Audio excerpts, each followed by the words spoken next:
Good evening, everybody. Welcome to Talmud Masechet Megillah. And I wrote that we're starting page 3b, but we're actually a little bit finishing off 3a, but we're finishing 2b first. So if you have the Steinsaltz current edition, which we are learning from, what page are we on? 202. 202. Yes. Okay, so I'm actually not going to recap on what we learned last week because this week is starting something new and actually completely off topic, which is what the Gemara does. Meaning, there's always a trigger. You know, when you have conversations and you start off talking about one thing, and then without even knowing, you went on to something else, and then something else, and then something else, and then something else. And an hour later, sometimes you try to trace back, how did we get here? And it's actually a lot of fun to trace the conversation if you can. Now, if you notice, how'd you get from one conversation to the next? Because there was a trigger. Either a word was mentioned, a concept was mentioned, a person was mentioned, and all of a sudden that triggered your mind about something else about that person or something else about that thing, and that led you further. So the Gemara does that all the time. So there's a trigger. What was the trigger? In last week's Gemara, if you remember, what were we talking about? So we were talking about what defines krach, a walled city, and we brought down an opinion in the name of, first Rabbi Yoshiyahu ben Levi told us that a krach, a walled city, includes any small city that can be seen, like a village that can be seen from the walled city, or that is close to the walled city. But to what extent? What if it's a very clear day, you have a very high position, you can see from very far? So we brought a teaching from Rabbi Yirmiyah, or some say from Rabbi Chia, the son of Abba, who said it is the distance of Chamson to Tveria. And how much is Chamson to Tveria? 1 mil. 1 mil, approximately 1 kilometer, 2,000 amot. So in other words, any village or small city that is within 2,000 amot of the walled city, and they are a small city that is very much reliant on the walled city. They depend on it. Maybe they pay taxes. Maybe they engage in commerce. They find protection during times of war. All those kinds of things. They have the same law as the walled city, and they read the Megillah on the 15th. That was last week. I'm glad we're not recapping. I'm trying to get to the trigger. So what do you think in all of this that we mentioned, what could be a trigger? What triggers you? You know what triggers the Gemara? The fact that we brought a teaching from Rabbi Yirmiyah, and some say from Rabbi Chia, the son of Abba. So all of a sudden, someone's sitting in the class there. What is it? It's pouring. Oh, it's pouring. What did we do wrong? What did I say wrong? So all of a sudden, you just told me something from Rabbi Yirmiyah, or some say Rabbi Chia, the son of Abba. So the Gemara says, something else comes to mind about a teaching from Rabbi Yirmiyah, and some say in the name of Rabbi Chia, the son of Abba.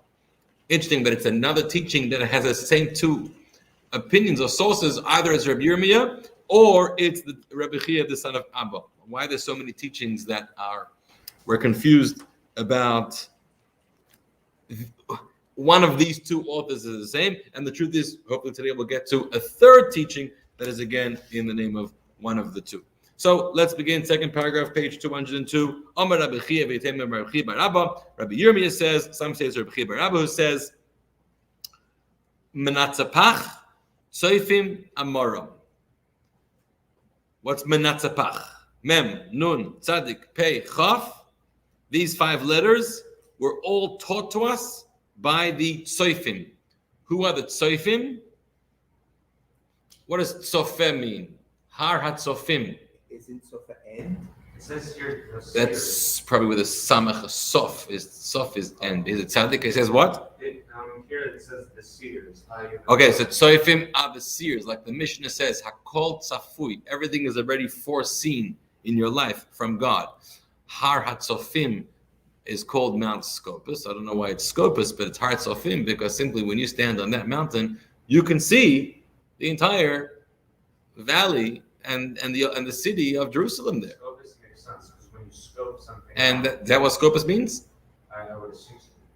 It's scope a rifle. So that's a scope, right? So when we say Mount Scopus, and I know there's schools that are Mount Scopus. I have one in Australia. Where else do we use the word Scopus? What is it? I guess so. Scopus comes from the word scope. I guess is it used elsewhere in English? So Mount. By the way, this is the first time I've ever linked Scopus with Sofim. Amazing, beautiful. Okay, so they're the prophets. Why the prophets? Because the prophets are the seers, meaning they see things and they see into a distance and they see what you cannot see. That's a seer. And what did these seers, what did these prophets say? They taught about Mem, Nun, Tzadich, Pei, Chaf. Can you identify how many Jewish letters are there in the Hebrew alphabet? 22. Chaf Beis. What is unique about these five?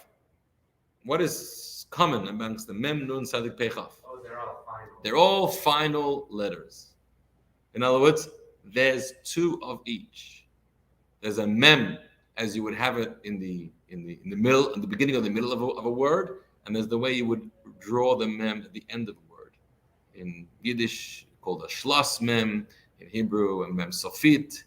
English, a final letter, right? The last letter. So a mem is different. A nun, right? A nun is just a long line. And tzaddik also is a long line. Fei and chaf. So that's something unique about these five letters. And it's the seers that taught us about these letters. By the way, you know where you can see, what I'm saying is, in fact, there's not really 22 letters, there's really 27 letters. These five. And that was these five are additional. Where do you see this? Here's an interesting remez. If you remember, I don't have a siddur in front of me, but if you remember in the Musaf on Shabbat, after the Kedusha, how does the first paragraph start? Tikanta, Shabbos, Ratzisa, Korban Neseha. God, you have established Shabbos and you've desired in the sacrifices. So that, I can recite that whole thing to you off by heart. Why? How?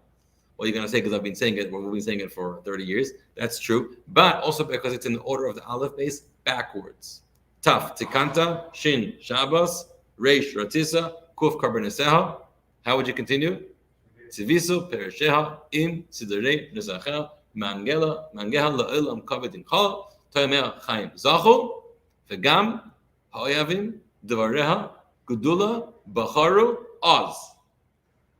Oz is the Aleph. What comes after Oz? Misinai, nitztavu, huh?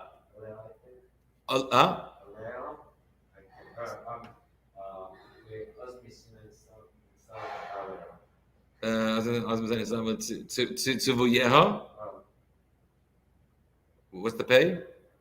Palea Karaoi. I don't even know the English alphabet backwards. I have a brother. It's a talent. He can say every word backwards. But like if I say Ryan backwards, can you do it? So your name, you probably your practice, right? But if I give you a whole sentence, say Ryan Firster backwards. Saying Ryan Firster is here at the class now. My brother can just do every word backwards. It's like a weird talent. What? Mississippi back. Oh, Mississippi. Oh, you got it? Yeah, you must have worked hard on that one. So after the Oz, you have five words that start with Mem, Nun, Tzadik, Pei, and Chaf. So in fact, you have all 27 words with the 27 letters. So we're being told that the prophets taught us about these letters. What on earth does that mean? Where do the Jewish letters come from? Who invented the Hebrew alphabet? Who invented any alphabet? It's Lashon HaKodesh. And why is it called Lashon HaKodesh, says the Ramban? Well, there's many commentaries. The Ramban says, an interesting commentary, you know why it's called the holy tongue, the holy language? Because there's no curse words, no swear words in the language, no bad words. And even for, I don't know, I'm not sure, I don't really understand this but necessarily, but he says there's even no word for the genitals. Like if you want to, it's just called avir, it's called the limb, the organ. So it's a holy. We might have to close that door. So it's a holy language, but it's also holy because it's the language that was created by Hashem. Every other language, including its the language and the letters, are all created by humans, but this is created by Hashem. In fact, it predates the universe. Like we said, the Torah predates the universe. So Hashem creates letters, and sounds and language, and with that he authors the Torah, and it's through that he creates the world. So as the Torah says, Vayomer Elokim Yehi Or, God said, God spoke. He said, Yehi Or, let there be light, and there was light. So to say those words, Yehi Or, there has to be letters and language and all these things existing already before anything created was existed, and then that created the world. So clearly all those letters are created by Hashem. Okay. Well, now we're being told that these 5 letters were taught to us by the prophets. What on earth does that mean? There's language before there was written language. I mean, just in general. So you can have language without letters. Yeah. Of course. Almost all languages. In fact, you don't even letter. What's the point of a letter, by the way? Just to write it down. The letter is just a way to communicate. Written. But Just communicate through in a written way, right? But you can have language like a child can speak without knowing how to read or write. So can adults Right. up to a couple thousand years ago. And correct. So actually, that will explain all other languages. Meaning, in all other languages, the point is just communication, and therefore, it's possible you can communicate in many other ways besides letters and pen on paper. Hebrew, Lashon HaKodesh, is different. Besides being a language, that's a form of communication, there's also something sacred and something significant about the letter itself. This is a very prominent teaching in Kabbalah, where the letters themselves, not just that letters have sounds, letters have shapes, right? All these details about the letters have significance. You can identify, you can study the Jewish alphabet, like the Aleph, for example. So Aleph has many parts to it. It has the sound, right? It has the shape, the form, the way it's written. It's a line in the middle, a little yud on top, a little yud on bottom, right? The Alter Rebbe once said a teaching about the Aleph. It's a yud on top, which represents Hashem. It's a yud on the bottom, which represents a Jewish person. It's the line in the middle, which is the kav, which is the line that connects God with the person, which is the Torah. A whole study about the shape of a letter. So when it comes to Lashon HaKodesh, the letters themselves are significant also. Yeah. Why is it necessary even for us to have final letters? So why is it very good. So first of all, I didn't hear his question. why do you have to have final letters? What's significant about these 5 letters? Why do we have double? Why are they doubles? Why do we change a letter at the end? And what does it mean that the prophets taught them to us when language, letters, whatever you want to say, came from Hashem? Look what the Gemara asks. The Tizbara. Does that make any sense? How can you say that? We learned in a pasuk. It says, Eile ha-mitzvot. Moshe said to the Jewish people, these are the mitzvot. What is he saying? What's the implication? These are the mitzvot. She'ein navi rashai lechadesh davar me'ata. That a prophet is prohibited from initiating or coming up with, devising new laws, new things in the Torah. A prophet can interpret Torah. A prophet can guide people. A prophet can communicate the word of Hashem to the people, but a prophet cannot establish something new in the Torah. So it's just based simply on a pasuk and the interpretation of the pasuk that the prophet cannot create something new. Is the first question, is how do you say that the prophets taught us about the 5 final letters? That's question number 1. Question number 2 is as follows. And furthermore, Rav Chisda taught Mem v'Samach shebeluchos b'nes hayoimdim. The Mem and the Samach in the Luchat, in the tablet which Hashem gave Moshe, were standing by a miracle. In other words, we know that the 10 Commandments were not written, but they were engraved into the stone. They were one with the stone. Hewn, the word is. Now, most letters, it's pretty easy to engrave, right? Take a resh, just engrave one line there, you have a resh inside the stone. There's 2 letters that are complicated. The final mem and the samach. How's a final mem shaped? Circular or square, right? Samach is more circular, mem is more square. So that means you would engrave all around, and then there has to be, just to add something. when these letters were engraved in the tablets, they were engraved me'aver le'aver. We learned from one side to the other side, all the way through to the stone, the other side of the stone. Which means you could look on this other side of the stone and you would see the engraving also.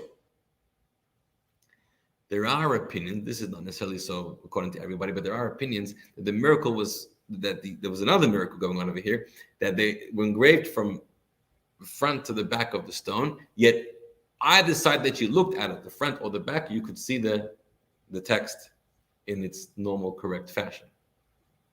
How do you explain that? You can't. But let's take the mem. So the mem is a square. Now, if you engrave a full, complete square from one side to the other side, what has to be in the middle? A piece of stone. But hanging, how's it suspended over there? Another miracle. So that's the miracle. The samach is the same thing. That's Rav Chisda's teaching. Now, what do you learn from that teaching? That there was a final mem. A regular mem that being a miracle. There was a final mem. No, there was a final mem already in the Luchot when the Torah was first given. Where do you have a final mem in the Luchot?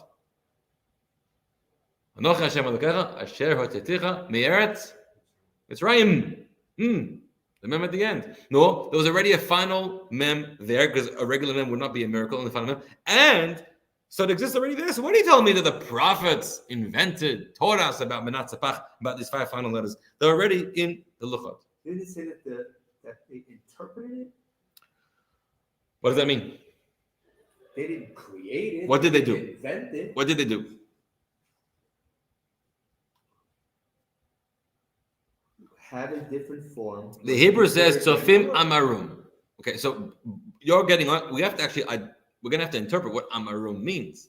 But for now, the Gemara understands it means that they taught it to us, they showed it to us, they created it for us, they established this thing. You know, it didn't exist beforehand. That's the assumption. By the way, just side topic, but if you look at the 5 letters, they're called Menat Zapach. That's how they're called everywhere. But Menat Zapach, if you notice, is not in the alphabetical order. Which one is out of order? First comes the Chaf, then the Mem, then the Nun, then the Pei, then the Tzadik. That's the correct order. But here it's Mem, Nun, Tzadik, Pei, Chaf. It's totally out of order. How come it has like a quotation mark? And how come it's a quotation mark? And by the way, this Gemara is very similarly taught in Gemara Shabbos, and I think there it does not have quotation marks. We can get into a whole thing of how the Gemara in Shabbos is a little different than over here. We're not going to compare it right now. But it's quoting because Menat Zapach is not really a word. It's just a symbol for the 5 letters. It's not a word for itself. We're listing 5 letters. Huh? It's an acronym, right. Well, not an acronym, but it's a symbolic word. It actually brings it down in the notes here. That what? Right, that the letters were intentionally arranged in this order, non-alphabetical order, which is command piles, in order to allude to this series, which I think were gained. How does it allude to that? I guess because it's min not sub. If you look at Tosfos, he explains Menat Zapach stands for min tzapach or tzapoyich or tzapach. Min from tzapoyich, the seers. Menat Zapach is a hint to the idea that we received these from the seers, from the prophets. Very good. But we have 2 questions. Question number 1, the prophets don't allow to invent anything in the Torah. Question number 2, we have found that the final mem already existed long before, since the Torah was given. So the Gemara answers, true. Mi'avahava, these final letters did exist. However, it was always unknown which one comes in the middle of a word or the beginning of a word, and which one comes at the end of a word. Does the closed one come at the end or in the middle? Does the open one in the middle? We didn't know. And it seems like that up until the times of the prophets, people wrote whatever they wanted. There was no structure, there was no law about this, there was no policy. You could put either mem, either nun, either tzadik, anywhere in the word, beginning, middle, or end. But the Torah, I don't understand. The Torah is the Torah. What do you mean the Torah is the Torah? What's the question? That it's written exactly the way it's supposed to be written. Okay, hold on to that question. Good question. But for now, the Gemara's assumption is we didn't know which order to write them. So V'asu Tzofim V'Takino came along the prophets and they established, this is what they taught. Psochin be'emta teva. The open letters, or the not the final ones, the other ones. Well, we're calling the last ones benatzapach final letters, but in Yiddish it's really a shloss mem. Shloss. What does the word shloss mean? Closed, locked. I mean, look at the mem, for example. It's actually sealed versus a regular mem that's open. With the other letters, a nun is open. It's got an opening, three things, and then the final nun is just a line, so it's like closed. So these 5 letters are not just considered final end of word letters, but they're also considered closed letters, and the other ones are considered open letters. So the Gemara says this is what the prophet established: the open letters go at the beginning or the middle of a word, or stumin, and the closed letters go at the end of a word. They did not invent these letters, but rather they taught us the policy of where these letters go. Right? The Gemara asks, so what? How did you answer our question? Meaning, maybe you answered the second question. The second question was, Rav Chisda said that the samach existed, the mem existed in the luchat, so you answered, yeah, it existed. We just never knew the correct order. But our first question was that a prophet is not allowed to renew anything in the Torah. So you're still telling me they renewed something up until that time. Letters could go anywhere, and they established policy about where letters should go. So the Gemara asks, sof, still at the end of the day, we already said a prophet cannot renew, cannot teach anything at all that established something new in the Torah. By the way, a question that I'm not sure about an answer right now, even though it is discussed, is that the previous paragraph, the quote was, "Ein navi rashai lechadish davar." A navi is not allowed to, is not permitted to establish something new. Here we just said, "Ein navi asid lechadish davar." A navi is not in the future allowed to establish anything new. Why the change of language in the Gemara? Something to think about. There's discussion about it. Anyhow, so we're back to our question still. So the Gemara answers, actually, the prophets did not establish anything new. Not only did the letters exist already, but also their policy about their order already existed also. However, over time it became forgotten. At some point, people forgot where does the closed letter go, where does the open letter go, the middle, the end, the beginning, and then the prophets just reminded the law, the policy of what already existed about where these letters should go.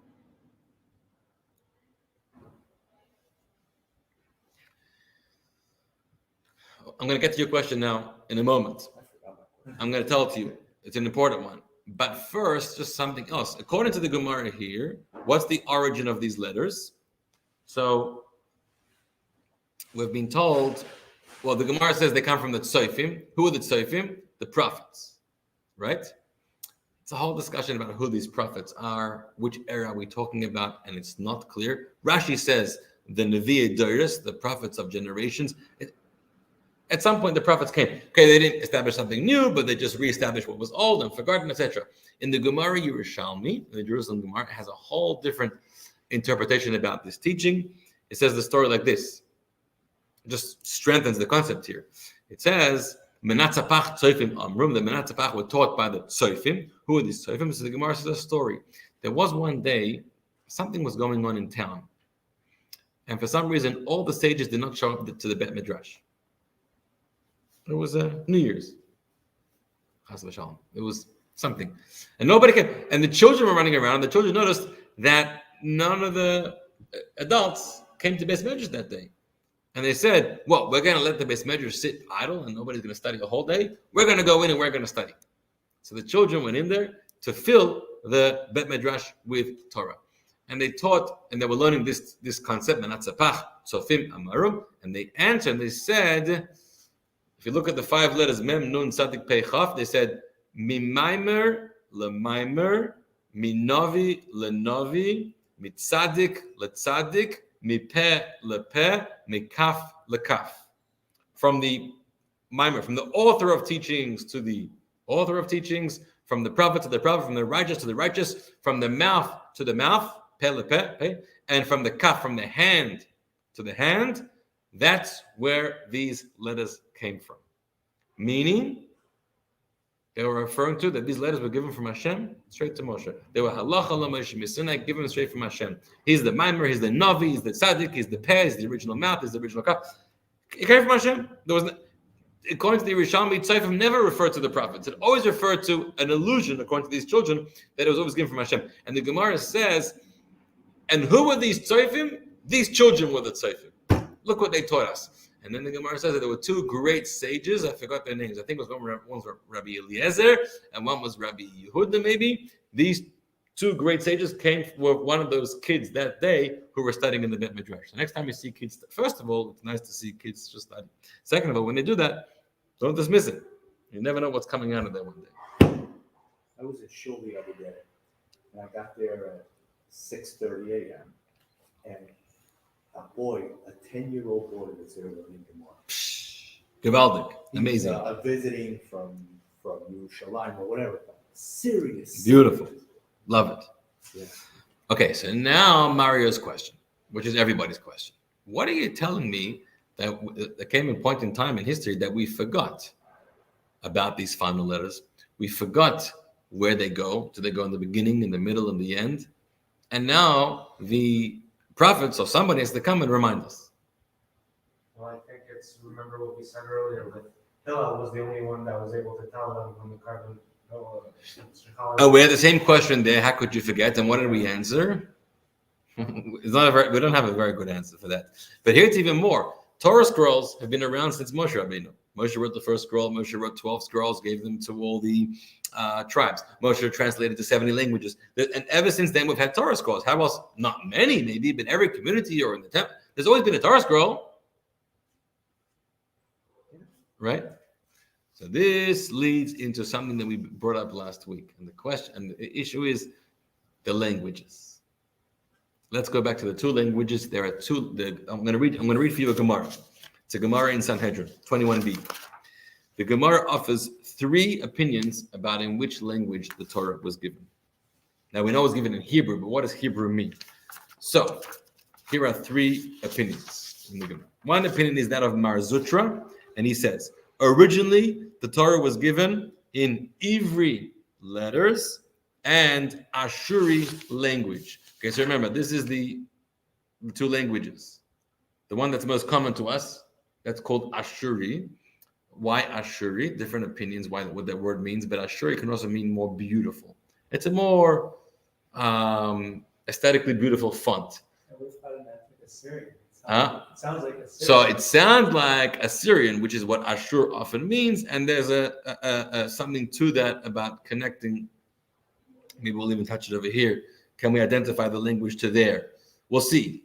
The other language is a lot more. The other letter is a lot more choppy and full of lines and full of scribbles. And that's called Ksav Ivri, which is commonly referred to as Proto-Hebrew, Phoenician Hebrew. Again, the exact source of origin of this text is also a little bit unknown, but we're going to see three opinions over here. Mazurcha says, when Hashem first gave the Torah, he gave it not in Ashuri letters as our Torah is today. He gave it in Ivri letters, but Ashuri language. Later in the times of Ezra, okay, so who's Ezra? Ezra is in Galus Bavel. Ezra was born in Bavel after the destruction of the first temple. Ezra led the Jewish people back into Israel to rebuild the second temple. Ezra passed away when? On the 9th of Tevet. 2 days ago, we commemorated his yard site, which is why it used to be a fast day. It used to be, just close a little more.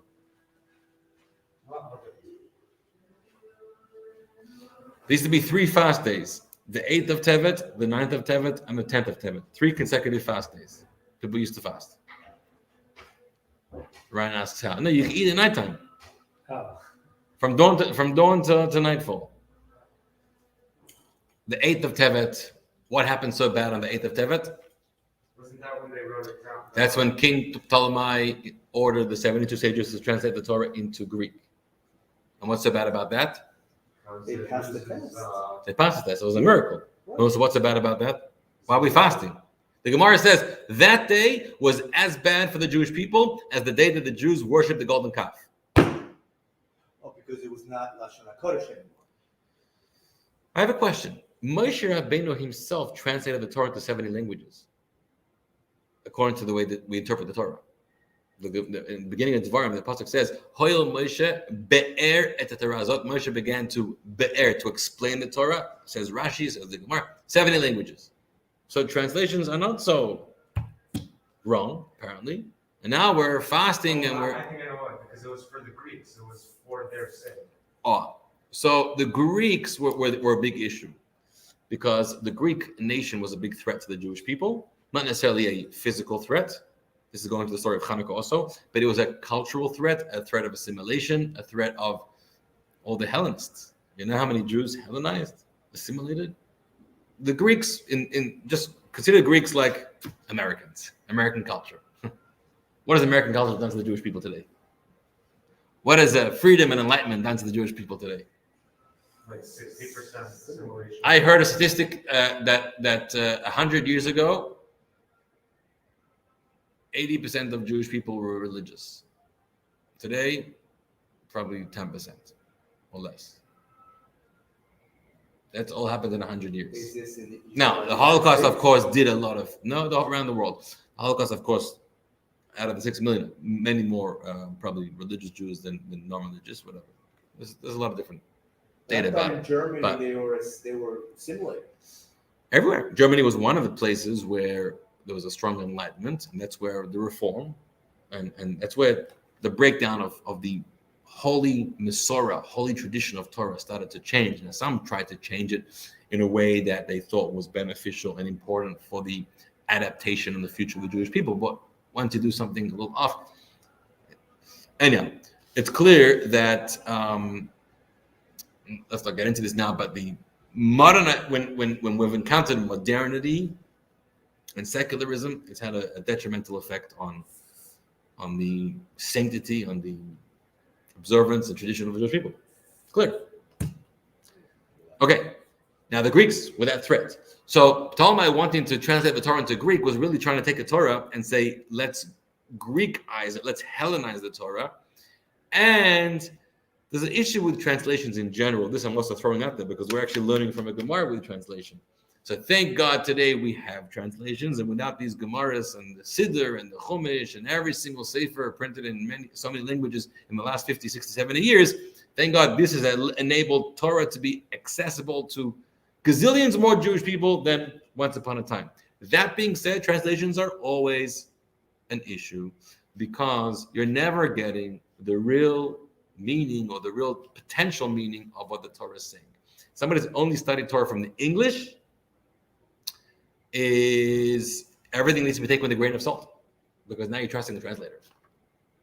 And the original word, the original language is full, it's dense, it's got so much in it that when you make a translation, you're just selecting one aspect, one layer of that word, and you're translating, but the original word had so much more to it. You know, if you want to study psychology, you want to study Freud, you got to study German. You got to read his original. Otherwise, you're never going to get, yeah. There's a story, I think it's in the davening of Rosh Hashanah or Yom Kippur, about some rabbi that was summoned to a king or whatever. The king said, "Isn't it true from reading the Torah that you're guilty of this?" And then he went back and thought about it and said, "Yeah, we're guilty of something," and then there was a huge punishment. Yes. The Roman emperor took 10 sages and said that the 10 brothers of Joseph were never penalized for selling him. So now we're going to kill you all. So they didn't. The Rabbi Shmuel Kohen Gadol levitated to heaven and he asked the heavenly throne, is this verdict, this decree for us? And yeah, the answer was, yeah, just take it. This is what it is. That's a danger of translation. Yeah, for sure. Now, well, yes. Now, what someone could interpret what you're saying is because it's a danger of knowledge. Let's draw a distinction over here. Judaism was never afraid of the dissemination of knowledge. We were afraid of the dissemination of false knowledge, which is what translations can do. And this is a very important point because this is what Judaism is very different than, for example, Christianity. Where do you see this? In the 16th century or 15th century, the printing press. Okay, when the printing press came out, who celebrated that? The Jews. You know what it meant to have to write down for every community to have a Torah, to have a set of Talmud? You know what it meant? Thousands and thousands of painstaking labor, which could lead to mistakes also. Now you have a printing press. Every home can have a Talmud, right? A Chumash. Who completely, what's the word I'm looking for? Shunned and outlawed and the printing presses? The church. The church did not allow for the Bible, the New Testament, to be printed. Why? Because we don't want to let this information into the hands of the simple common folk. Why? Because if they become knowledgeable and learned, what happens to us?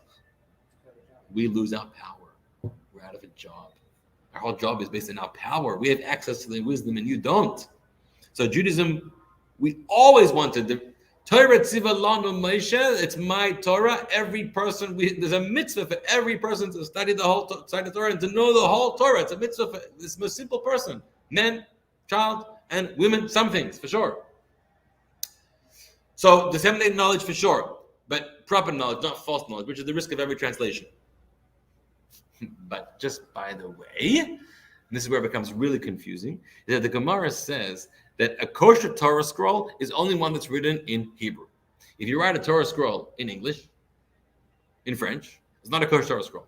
There's one language, however, which is not Hebrew, and if you write the Torah scroll in that language, is a kosher Torah scroll. And which language is that? Greek.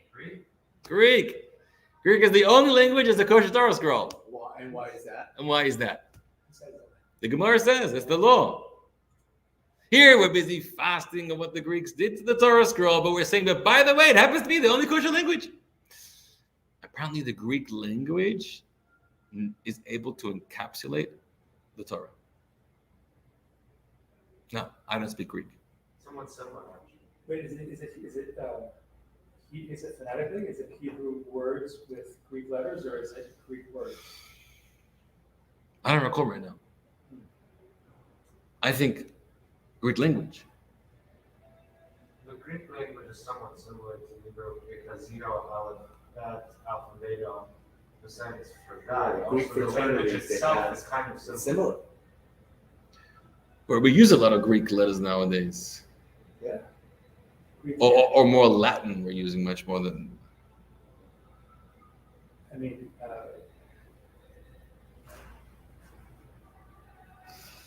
Anyhow, we have a complicated relationship with the Greeks. If you go back, the Gemara says Noah had 3 sons, Shem, Ham, and Yefes. So Ham becomes the father of the slave nations of the Africans, or whatever. Shem becomes the father of the Semites, Jews. And Yefes becomes the father of the Greeks. Yefes means beauty. And the Gemara says that Yefes is beauty. Beauty on its own, which is the father of the Greeks, is not okay. It's going to lead to just sensual distortion of life. But there's a pasuk, Yaft Elokim liyefes ba'ahale Shem. The glory of Hashem, of Yefes, is when it's in the tents of Shem. When you take the whole Yefes paradigm of that beauty and that philosophy that it represents, but you put it in the tents of Shem, meaning guarded by or illuminated by the wisdom of Shem, of the Semites, of the Jews of the Torah, that's perfect beauty. So we have this complicated relationship with the Greeks. Okay? Where are we going with all this? Okay, we're in the middle of trying to explain the 3 opinions of the Gemara. So we have one opinion that says, originally the Torah was given in Ivri letters and Ashuri language. Later in the times of Ezra, now Ezra comes back to Israel. This was the trigger, by the way. Ezra Sama was the trigger.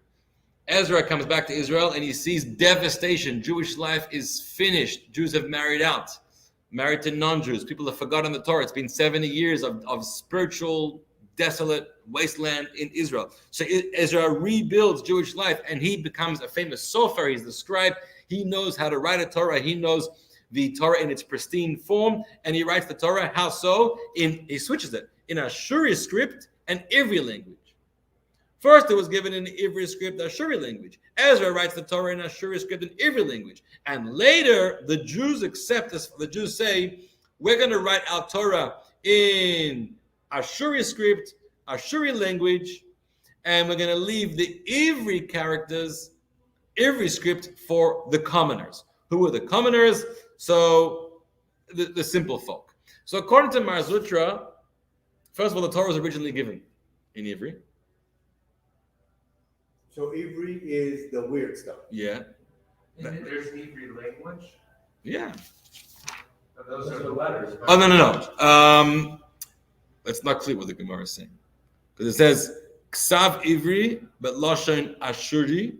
But later with Ezra, it was Ksav Ashuri, but in Aramaic language. So I don't think it's an Ivri language, but it's more in Aramaic language. It's not so clear. Is that the language that we know? No, we have Hebrew letters, Ashuri letters in Hebrew language. That's Al Torah. Hebrew. That's how it was adopted. That's Marzuch's opinion. Rebbe's opinion was that the Torah was originally given in Ashuri script. When the Jews sinned, it was changed to Ivri script. When they repented, it was restored to Ashuri script. Rabbi Shimon son of Elazar said that in the name of Rabbi Elazar Hamadoy, the Torah was never changed. It was always in Ashuri script. So, according to the second and third opinion, Ashuri, which is the language we know, was from the very beginning. According to the first opinion of Marzutra, Ivri was the first language. Okay? Sorry, everyone agrees that Ashuri is the letters. No, according to Marzutra, the Torah was originally given in Ivri letters. Sorry, currently what we have right now is Ashuri letters. Yes. Okay. So according to second and third opinion, we did Teshuvah and we got back the Ashuri letters. According to the third opinion, it was always Ashuri letters. According to the first opinion, you see, Ashuri letters was for the high class, and the Ivris was for the common. Okay. Now, what does this mean? Let's think about this. And by the way, another question. If the Torah was originally given in Ivri letters according to the first opinion, Rav Chisda said that the Mem and the Samach were hanging by a miracle in the Luchot. But if you look at a Mem and a Samach in Ivri letters, there's no miracle.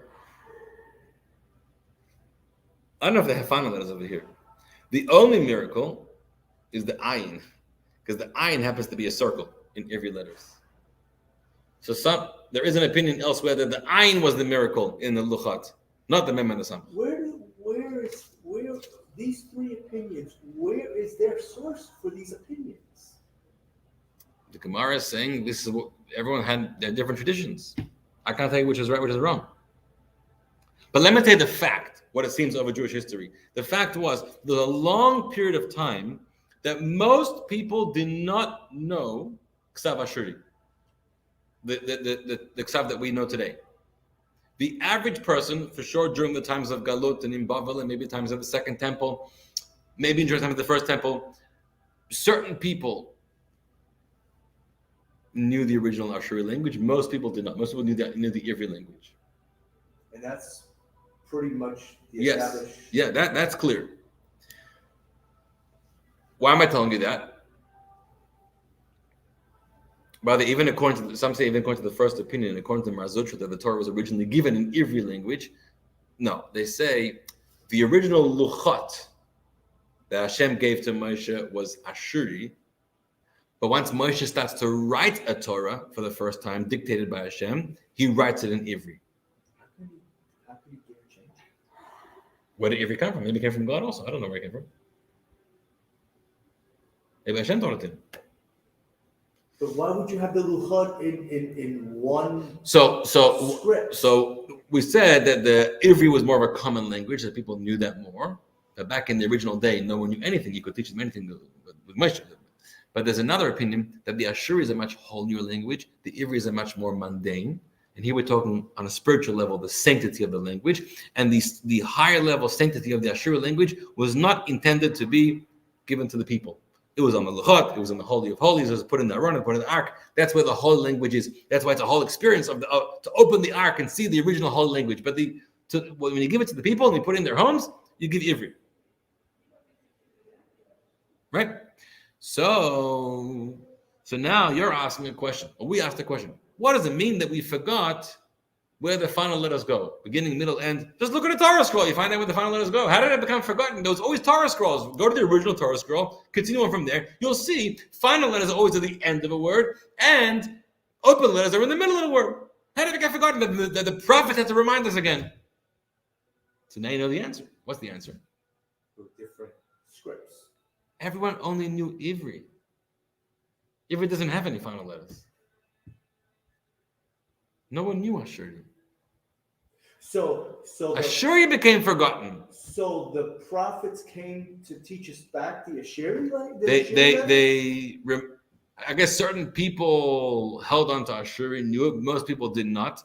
So when you have something that's only known by such a small group of people, it gets forgotten. And the prophets reminded us, by the way, in Ashuri, this is the law that there's open letters and sealed letters in the middle, the end. Yeah, they reminded us. But think about this. There's a story that you may know. The story of Belshazzar. The feast of Belshazzar, the writing on the wall. You know the story? So Belshazzar, before Achashverosh, he makes the same mistake. He thinks that the Galus Bavel has ended and Mashiach didn't come and they didn't rebuild the temple. That means that the God of the Jews is dead. He's not coming back. And that means that he is king forever. So he throws a lavish party to celebrate his defeat over the Jewish God. And he serves their utensils from the Beis HaMikdash, like Achashverosh also. The God gets very angry with this feast. And all of a sudden, as they're all drunk off their brains, and all of a sudden there's a hand writing on the wall. Literally, a hand is writing words on the wall. First, everybody thought they're drunk. They started to pinch themselves. What's going on over here? No, you're seeing it. I'm seeing it. Everyone's seeing it. Then they became petrified. It's a real thing, the hand. But what? Nobody knew what it says. And Nobody could read it. These were all Jews. No, it wasn't for the Jews. It wasn't like Achashverosh made it for the Jews particularly. No, but there were some Jews there. Oh, they saw writing and they recognized there might be Jewish writing, so they called Jews over to say, "Can you read this? What does it say?" And no one could read it. Finally, he calls Daniel. Daniel was the chief advisor. Daniel was one of the head Jews, and Daniel knew how to read it. And basically, it was a prediction that the Belshazzar was going to die tonight. I told you this story before. I said it recently, no? Yeah. So, and he died. He actually did die that night. Now, why could nobody read it? Why only Daniel? Because it was in Ivri? It was written in Ashuri. Oh, sure. And everybody knew how to read Ivri. Only Daniel knew how to read Ashuri. No one else knew. But this is just a conjecture. Yes, it's a possible explanation. There's another story. Famous story with King Yoshiyahu towards the end of the temple, and when he comes to reign as a young boy, and after his father's grandfathers who were terrible kings, Menashe, others who riddled Eretz Yisrael with idols and got rid of all the Torahs. There was no Torahs. This boy is raised. He's never seen a Torah scroll before in his life. He's the king at I think 8 years old. He's never heard of a Torah scroll. He's the king of the Jewish people. By the way, just think about what the state of the Jews back then. A little kid. At some point later, I think he was 18 or something, and he does a major cleansing of the temple and a remodeling, and he's restoring Jewish life and proper faith. And a Torah scroll is found, and they turn to the prophet. They have to try to find someone who can read this Torah scroll. He ends up reading it, and it's open to the portion of Kitavot, the curses, and he takes it as a sign from Hashem. Anyhow, the question is, why was it so hard to find somebody who could read the Torah scroll? Because it was the scroll from the temple, and the one in the temple was always in Ashuri. No one knew how to read Ashuri.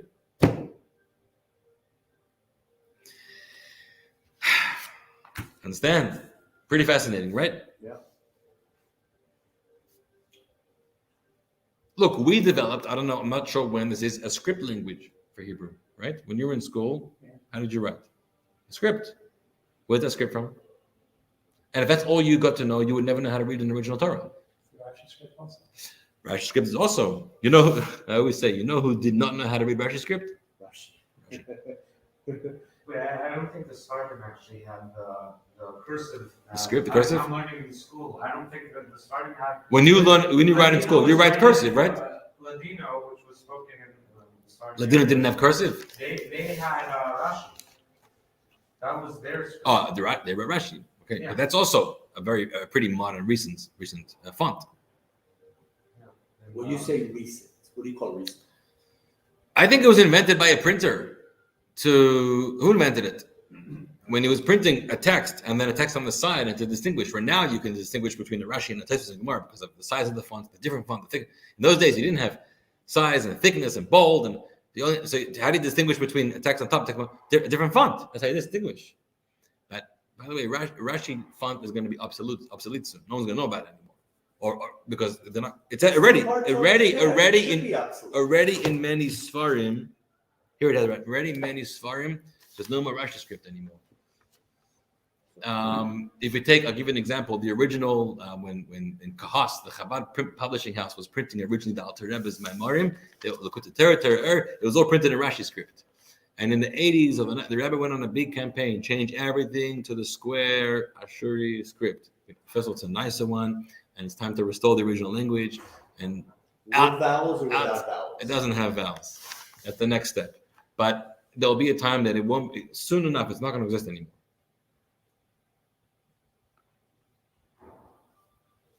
Okay. Let's continue a little bit. Yeah? Any questions? No? Let's go back to it. Okay, so now the trigger again is Rabbi Yirmiyah. We have another teaching of Rabbi Yirmiyah. Rabbi Yirmiyah says, or maybe Rabbi Chi Bar Abba says, Targum Shal Torah. You know the Torah has an Aramaic translation? Yeah. In many Chumashim, you can see it on the side. Who wrote it? Onkelos Hager Amrei Mipi Rabbi Eliezer Rabbi Yeshua. Onkelos wrote it, and he received it from his teachers, Rabbi Eliezer and Rabbi Yeshua. Onkelos lived when? About a century after the Common Era. And he translated the Torah into Aramaic. He didn't invent it himself. He learned it from his teachers. And there's a mitzvah in the Shulchan Aruch to show you the value of translations. Remember, we have also a tricky relationship with translations. On the one hand, we're very afraid of them. On the other hand, the Torah would not have survived without translations. So Onkelos was very important because back in the day, the Gemara says when they used to read the Torah on Shabbos, no one understood a word.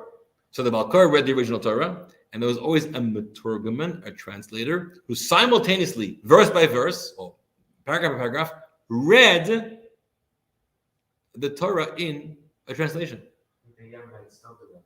Yeah. We should do it over here. Every paragraph, the Balkar should stop, and someone should read it out in English. Now, the difference is we actually have Chumashim in English, so the average person listening follows in English if they want to. But if we didn't have that, we would have to do what they originally did in the Gemara's times, and some people still do today. You have to read it. There's no point in reading it. People have to understand it, right? So there was that. So therefore, there's a mitzvah. Did you know every Erev Shabbos of Shnai Mikra ve'Echad Targum? There's a law in Shulchan Aruch that says to prepare for Shabbos, you have to review the whole Torah portion, and the way you review it is reading each pasuk twice, and the Aramaic translation of Onkelos once. Shnai Mikra ve'Echad Targum. Acronym for Shmois. Shmois. Twice pasuk and once Targum. And that's on Erev Shabbos. Yes. I don't know. I do once a day. Friday's off. There are other ways to do it. You could do it throughout the week. You can do it over a Shabbos. There's different ways to do it. It's a pretty neglected halacha. Unfortunately, a lot of people don't know about it, don't do it. But I had a teacher, Rosh Yeshiva, who told us a story about somebody who was a big chassid, very particular to the law, and it was once Simchas Torah night. Now, Simchas Torah night is we're going to read Bereshis the next day, right? And especially if Simchas Torah falls out on could be before Shabbos, then you're reading the whole Bereshis. So you start on the Torah again anew.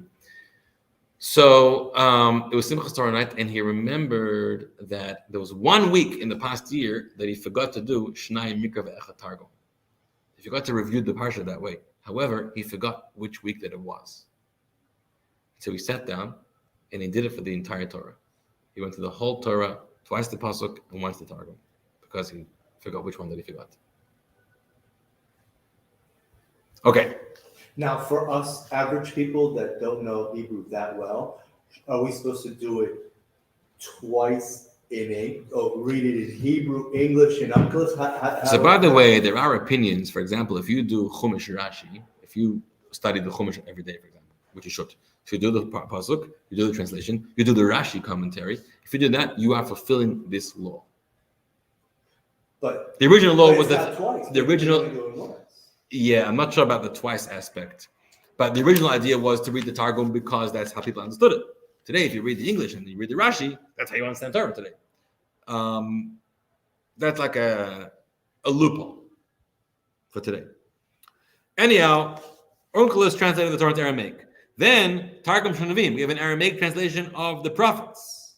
Okay, who did that? You'll see that if you open up a Bikoros Gedolos, a Chumash with the prophets, you'll see a translation. Who wrote that translation? Yonasan ben Oziel Amaroi.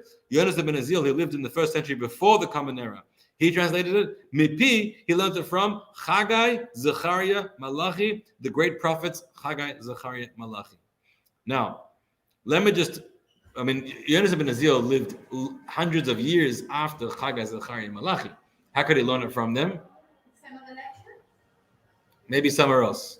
This is another lecture? Yes. Yeah, we're about to conclude, but you can come. Yeah, but you can catch a good story if you want.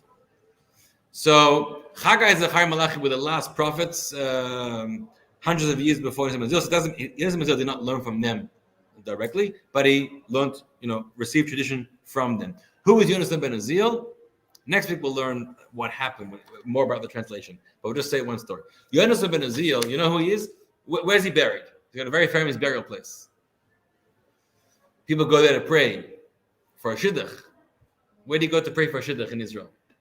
In Amukah. You go to Amukah, and some people go there 40 days every day. Some people say the whole Tehillim. Some people go around 7 times. All different traditions. Why? Where does it come from? What's it based on? Some people say it's based on a mistaken interpretation of a Rashi, which is some people say Yonasan ben Oziel never had children or never got married, so we're praying there. Whatever. Apparently that it works. That's all I can tell you. I've never been there. I managed to get married in the north, in Israel, in the Galil. Okay, Yonasan ben Oziel's teacher was Hillel. The Gemara says Hillel had 80 students. The great Hillel. 30 of them were of the caliber to receive the presence of the Shekhinah, like Moshe Rabbeinu. 30 of them were of the caliber a little lower, that the sun should stop for them, like it did for Yeshua. And then 20 of them were mediocre students. And who was the greatest of all of his 80 students? Yonasan ben Oziel. The Gemara says, when Yonasan ben Oziel would study Torah, the birds that would fly above his head would burn, would get zapped, and would just drop from the sky dead. There was this spiritual force or a physical force that emanated from his Torah learning, like a fire was burning there, that it was hard to be in his presence when he was studying Torah. This is Yonasan ben Oziel. And he goes ahead and translates the Torah into the book of the prophets into Aramaic. Something really crazy happened when he did that. We're going to learn about this next week. What's the difference between his translations and Onkelos' translation? We'll learn about that next week. Who was Onkelos? We'll learn more about that next week. And more to come. And that's all in here. We're getting there. All right. Thank you. Thank you. So you're through the show. Yeah. He's the rabbi of the Of the show.